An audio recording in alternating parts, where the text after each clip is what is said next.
समुद्र की लहरें धीरे धीरे किनारे से टकराती हैं। कहानी शुरू होती है आर्थर करी से, जो अब सिर्फ समुद्र में तैरने और दुश्मनों से लड़ने वाला हीरो नहीं है, बल्कि अटलांटिस का असली राजा है। और इसके साथ ही एक नई पहचान, पिता। आर्थर अपनी पत्नी मीरा और अपने छोटे से बेटे के साथ जमीन पर भी समय बिताता है। वह कोशिश करता है कि उसका बच्चा दोनों दुनियाओं को समझे, ऊपर की दुनिया मानव दुनिया और नीचे की दुनिया समुद्री दुनिया। पर राजा होना आसान नहीं होता। आर्थर की जिम्मेदारियां बढ़ गई हैं। अटलांटिस में राजनीतिक फैसले, समुद्र और धरती के बीच रिश्तों को संभालना, मछलियों और समुद्री जीवन की सुरक्षा, ऊपर से दुनिया के बढ़ते प्रदूषण का दबाव। आर्थर सोचता है, काश जिंदगी थोड़ी आसान होती, लेकिन कहानी उसकी सोच से कहीं ज्यादा गहरी होने वाली है। दूसरी तरफ अंधेरा। समुद्र की गहराई में अंधेरा, ठंड और सन्नाटा। वहां एक शख्स है, ब्लैक मैंटा। उसके दिल में एक ही आग है, आर्थर करी से बदला, क्योंकि आर्थर के कारण ही उसके पिता की मौत हुई थी। वह दर्द अभी भी उसके दिल में जलता है, एक ऐसा जख्म जो भर ही नहीं सकता। ब्लैक मैंटा को एक पुराना जहाज मिलता है जो सदियों से समुद्र की गहराई में डूबा हुआ था। वह वहां खोज करता है और उसे मिलता है एक काला, रहस्यमयी, शापित त्रिशूल, ब्लैक ट्राइडेंट। जैसे ही ब्लैक मैंटा इस त्रिशूल को उठाता है, एक अदृश्य, दुष्ट शक्ति उसकी आत्मा से जुड़ जाती है। उसके दिमाग में एक आवाज गूंजती है। यह आवाज है कोर्डैक्स की, एक पुराने प्राचीन समुद्री राजा की, जिसे कभी उसके लालच और घमंड के कारण गहरे समुद्र में कैद कर दिया गया था। अब वही कोर्डैक्स ब्लैक मैंटा को अपने मोहरे की तरह इस्तेमाल कर रहा है। उसकी शक्ति अब दुगनी नहीं, अमानवीय हो चुकी है। अब हमला शुरू होता है। ब्लैक मैंटा समुद्र के अंदर फैले प्रवालों, कोरल रीफ्स को नष्ट करना शुरू करता है। ये सिर्फ पौधे नहीं होते, ये समुद्र की सांस होते हैं। उनके टूटते ही समुद्र का तापमान बढ़ता है, समुद्री जीव मरने लगते हैं और पूरे ग्रह की जलवायु अस्थिर होने लगती है। आर्थर समझ जाता है कुछ बहुत बड़ा और खतरनाक होने वाला है। आर्थर को सलाह लेनी पड़ती है। वह अपने पिता से मिलने जमीन पर जाता है, एक साधारण से घर में, जहां जीवन समुद्र जैसा विशाल नहीं पर सच्चा है। आर्थर के पिता कहते हैं, कभी कभी दुश्मन अकेला नहीं लड़ता बेटा, कभी वह किसी और का हथियार बन जाता है। इन शब्दों की गहराई आर्थर को छूती है। उसका मन इस ओर जाता है कि यह लड़ाई अब एक इंसान के खिलाफ नहीं है, बल्कि एक पुराने श्राप के एनजीडी। राज दरबार में तनाव। आर्थर अटलांटिस के परिषद काउंसिल के सामने बोलता है कि समुद्र खतरे में है, हमें बाहरी दुनिया से जुड़ना होगा, हमें साथ मिलकर लड़ना होगा। पर परिषद इसके बिल्कुल खिलाफ होती है। उनका मानना है अटलांटिस को कभी भी सतह की दुनिया पर भरोसा नहीं करना चाहिए। आर्थर गुस्से में पर ठंडे दिमाग से कहता है, अगर हम अकेले लड़ेंगे तो हम अकेले हार जाएंगे। लेकिन फिर भी एक बड़ी सच्चाई उसे छू जाती है। यह लड़ाई ब्लैक मैंटा से जीतने के लिए उसे किसी ऐसे की जरूरत है जो समुद्र युद्ध, रणनीति और शासन तीनों में माहिर हो। और वह व्यक्ति है उसका अपना सौतेला भाई ओर्म। वही ओर्म जिसने पिछले समय में सागर का ताज पाने के लिए आर्थर से युद्ध किया था, जो अभी कैद में पड़ा है, दूर बंजर रेगिस्तानी कैद में, जहां समुद्र का नामो निशान तक नहीं। आर्थर जानता है उसे ओर्म से मदद मांगनी होगी। यही कहानी का तनाव गहराता है और आगे चलकर यह कहानी दुश्मन से भाई बनने की यात्रा की ओर बढ़ती है। आर्थर ने फैसला कर लिया है, चाहे जितनी भी नफरत और पुरानी दुश्मनी क्यों ना हो, ब्लैक मैंटा को रोकने के लिए उसे अपने भाई ओर्म की मदद चाहिए। आर्थर का कठिन सफर, ओर्म को मुक्त करने की योजना। ओर्म जिस जगह कैद है वो कोई साधारण जेल नहीं है, वो है डिजर्टर किंगडम का बंजर, सूखा, राख जैसा पड़ा इलाका, जहां न पानी है न जिंदगी की कोई महक, बस तेज चुभती हवा और रेतीली सूखी जमीन।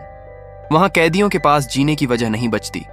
ओर्म भी वही है, कभी समुद्री साम्राज्य का घमंडी राजा, आज सूखा पड़ा, थका हुआ, लगभग टूट चुका, पर उसके अंदर अहंकार की चिंगारी अभी भी जिंदा है।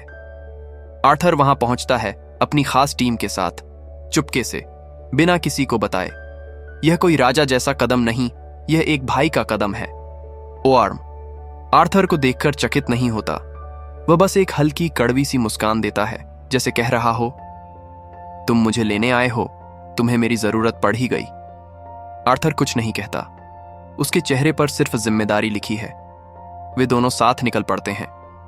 भाई भाई के बीच की चुप्पी समुद्र पर लौटते वक्त दोनों के बीच बहुत बातें नहीं होती। उनके बीच पुरानी लड़ाइयां, गलतियां, दर्द सब बीच में खड़े हैं। ओआर्म सोचता है, आर्थर राजा कैसे बन गया? और आर्थर सोचता है, क्या ओर्म बदल सकता है? लेकिन मौन भी कभी कभी शब्दों से ज्यादा बोलता है। समुद्र की गहराई में नया सफर। आर्थर और ओर्म एक एक सुराग के पीछे चलते हैं ब्लैक मैंटा को ढूंढने के लिए। इस सफर में वे अजीब समुद्री जीवों से गुजरते हैं, डूबे हुए शहरों से होकर, भूल चुके मंदिरों से होकर। एक जगह वे पहुंचते हैं एक पुराने खंडहर में, जहां दीवारों पर चित्र बने हैं लॉस्ट किंगडम के इतिहास के। ओरम चित्रों को देखकर चौंक जाता है।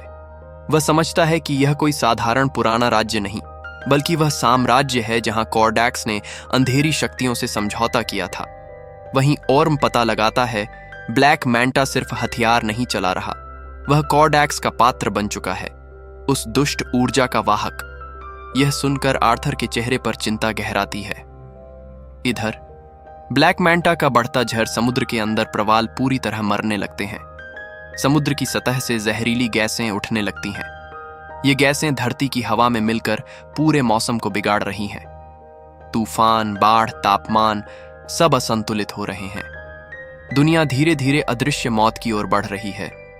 ब्लैक मैंटा अपने जहाज में खड़ा गौर से समुद्र को देखता है। उसकी आंखें अब इंसानी नहीं, वे अंधेरी शक्ति से भरी हैं। कॉर्डैक्स की आवाज उसे फुसफुसाती है, सिर्फ एक्वामैन को मत मारो, उसकी विरासत को खत्म करो, यानी उसका परिवार। आर्थर और ओर्म, पहली बड़ी लड़ाई। आर्थर और ओर्म अंततः ब्लैक मैंटा के ठिकाने का एक रास्ता ढूंढ लेते हैं, लेकिन रास्ता आसान नहीं है। उन्हें रोकने के लिए दुष्ट ऊर्जा से बने समुद्री सैनिक सामने आते हैं। ये सैनिक इंसान नहीं, वे ऊर्जा और हड्डियों की मिलावट जैसे लगते हैं। यहां पहली बड़ी लड़ाई होती है। आर्थर अपनी शक्ति, साहस और तेजी से लड़ता है, पर ओर्म का लड़ने का तरीका अलग है, तेज, काटने वाला और रणनीतिक। यहां पहली बार दोनों भाइयों के बीच सांसों का तालमेल बनता है। पूरा दृश्य दिखाता है, जब भाई साथ होते हैं तो वे अजेय हो जाते हैं। वे लड़ाई जीत जाते हैं, पर आर्थर लड़ाई के बाद अंदर से टूट जाता है, क्योंकि उसे पता है ब्लैक मैंटा का अगला निशाना उसके परिवार पर है। उसके चेहरे की चिंता डर नहीं, बल्कि प्यार की गहराई दिखाती है। आर्थर और ओर्म अब साथ चल रहे हैं। दोनों के बीच की दूरी धीरे धीरे कम हो रही है। नफरत की जगह समझ और जिम्मेदारी आने लगी है, लेकिन समय बहुत कम है। ब्लैक मैंटा की शक्ति हर मिनट बढ़ रही है, क्योंकि वह अब सिर्फ बदला लेने वाला इंसान नहीं, कॉर्डैक्स की आत्मा का माध्यम बन चुका है। दूसरी तरफ आर्थर का घर। आर्थर की पत्नी मेरा भी ये महसूस कर चुकी है कि समुद्र में कुछ बहुत बड़ा और खतरनाक होने वाला है। वह अपने बच्चे को सुरक्षित रखती है, पर उसके चेहरे में डर साफ दिखाई देता है। उसे पता है यह लड़ाई सिर्फ समुद्र की नहीं, उसके परिवार की भी है। आर्थर और ओर्म, लॉस्ट किंगडम की ओर सफर। आर्थर और ओर्म अपने संकेतों और सुरागों का पीछा करते हुए एक भूली हुई, ठंडी और धुंध से ढकी हुई घाटी तक पहुंचते हैं। वहां उन्हें एक विशाल द्वार मिलता है, जिस पर पुराने समुद्री राजवंश के प्रतीक बने हैं। ओर्म उस पर हाथ फेरता है और धीरे से कहता है, यह वही जगह है, द लॉस्ट किंगडम। जैसे ही द्वार खुलता है, ठंडी हवा का तेज झोंका आता है, जो समुद्र जैसी नहीं, बल्कि कब्र जैसी महक लिए हुए है। अंदर पत्थरों से बना एक प्राचीन शहर, हर दीवार जैसे एक दर्द भरी कहानी कहती हो। यह वह साम्राज्य है जहां कॉर्डैक्स ने अंधेरी शक्तियों के बदले अपने ही लोगों को बलि चढ़ा दिया था। इसी कारण यह साम्राज्य जीवित रहते हुए श्राप बन गया और समुद्र ने इसे अपने अंदर कैद कर लिया। ब्लैक मैंटा वहीं उनका इंतजार कर रहा है। वह अब पूरी तरह बदल चुका है। उसका शरीर, उसकी आंखें, उसकी ऊर्जा, सब में काली ज्वाला की तरह ताकत बह रही है। उसकी आवाज अब ब्लैक मैंटा की नहीं, बल्कि कॉर्डैक्स की आवाज जैसी लगती है। वह कहता है, आर्थर, राजा सिर्फ सिंहासन से नहीं बनते, खून से बनते हैं, और तुम्हारा खून खत्म करके मैं तुम्हारी राजवंश की आखिरी निशानी भी मिटा दूंगा। यह सुनकर आर्थर का दिल कांप उठता है, क्योंकि वह जानता है कि ब्लैक मेंटा उसके बेटे की बात कर रहा है।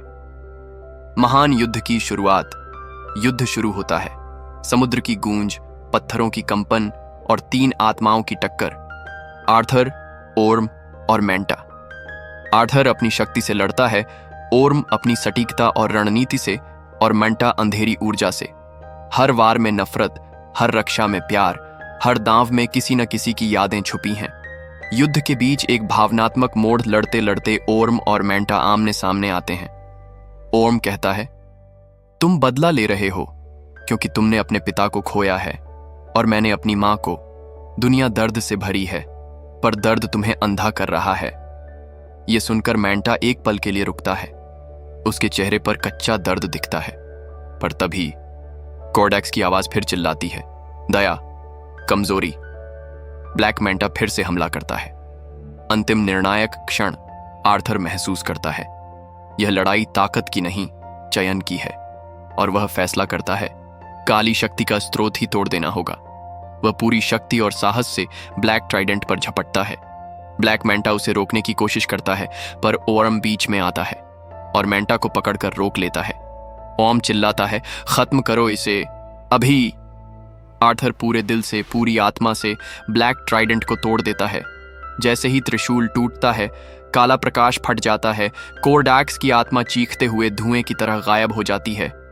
ब्लैक मेंटा गिर जाता है, कमजोर, खाली, टूट चुका।